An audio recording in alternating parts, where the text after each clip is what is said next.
Abe ko, eto na naman ang abe nyo, abe ko.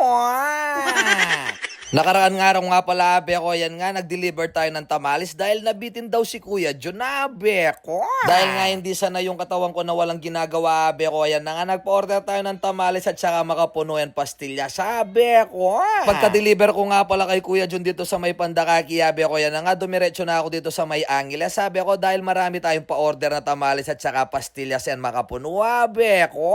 At syempre, hindi naman mag-o-order yan, abe ko, kung hindi masarap yung mga binebenta natin, abe ko. Kung ganito ba naman yung nagtitinda o nagdi-deliver, abe ko, hindi ka wari bibili, abe ko, kahit lupa daw siyang tugak, abe ko. Kaya kahit ano pang sabihin nila sa atin o i-comment nila sa atin, abe ko, hindi tayo magpapatinag dyan, abe ko, dahil talaga lalo lang natin silang susuno, abe ko, pabayaan natin silang may stress sa atin, abe ko. Dahil hindi ako yung taong maiinis sa kanila, abe ko, sila rin yung magdadala dyan at sila yung maiinis sa atin, abe ko. Kaya nung pagkatapos ko nga palang binilang yung mga order nila, abe ko, yan na nga, sinabay ko na nga yung mga damit na abe ko dahil di-deliver natin dito sa may Nepo, abe ko.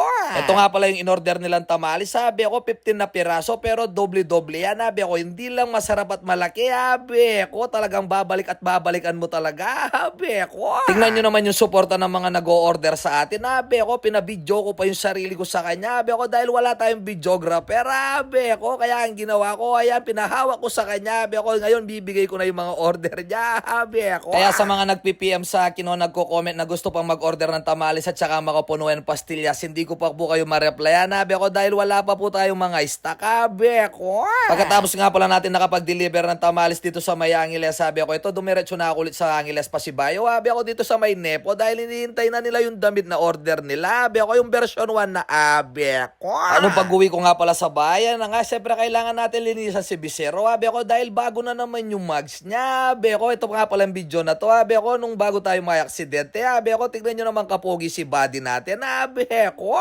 Hindi mo sukat akalain na 14 years old na pala sa akin si Bisero, abe ko, siya na nga palagi yung kasama ko sa hirap at ginhawa, abe ko, syempre ang gamit natin sabon, abe ko, yung galing sa Revsila, abe ko. Kaya hindi na natin pwedeng pabayaan si Bisero, abe ko, dahil tatanda na rin sa atin dito, abe ko, dahil kahit anong mangyari, hindi ko siya ibebenta kahit kanino, abe ko, dahil dito tayo nagsimula, dito tayo nakilala, abe ko. Kaya kahit saan ako pumunta, abe ko, kahit ano pang suot kong helmet at nakatibukbuk ako, abe ko, siguradong makikilala nila si Bisero, abe ko, dahil ito lang yung legendary sniper 135, abe ko. Kaya ngayon, kailangan na natin papogihan si Bisero, abe ko, dahil tumatanda na siya, abe ko, kailangan palagi pa rin siyang pogi, abe ko, parang yung may-ari, abe ko.